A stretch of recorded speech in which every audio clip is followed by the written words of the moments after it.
Located on 42nd Street and Park Avenue in Midtown Manhattan, Grand Central Terminal is one of the most well-known monuments and tourist attractions in New York City.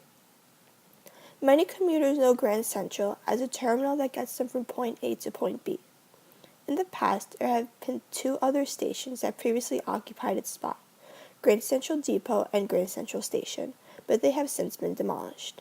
The Grand Central Terminal we see today was designed by Reed and Stem and Warren and Wetmore, two architectural firms that collaborated on the project. They drew inspiration from Beaux Arts architecture. The ceiling in the main concourse was designed by French oil painter Paul César Herlieu. Hints of Greek and Roman style mythology and architecture, seen in the ceiling and the facade in Grand Central Terminal, emphasizes how New York City is the center of the world just as ancient Greece and Rome once were.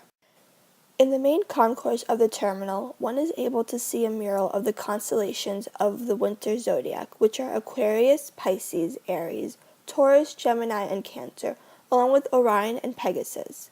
The constellations are outlined in gold against green-blue tiles that mimics the sky one would see in Greece or southern Italy. But the constellations are reversed. Paul César Herlieu, the designer of the mural, most likely based his design on the medieval custom of showing the constellations as it would appear to God's unique vantage point of the stars. The zodiacs come from Greek mythology. As we know, ancient Greece was once the center of the world, and this can be seen within the mural. With this mural, we see artistic value because it tells us about the cultural values of the people who had some part in the execution of the mural. In this case, the cultural value is showing New York City as the center of the world because Grand Central is in the center of New York City. So it is only fitting that something everybody can see in the main concourse because something that anybody can easily recognize. The facade of Grand Central Terminal has elements from Roman architecture.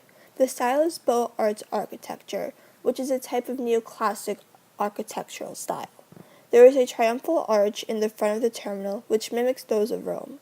Unlike Roman arches, the arch in Grand Central is excessive, especially with the statue of Mercury, Hercules, and Minerva in the very center of the top of the arch. This arch is here as an elaborate entrance into the city from the terminal. Usually triumphal arches are meant to serve as permanent markers of victories in war. For Grand Central, the allegorical victory we see is how the current terminal transformed from a depot and a station. This correlates to artistic value and how the architects wanted to give New York City an elaborate monument to showcase the city's glory.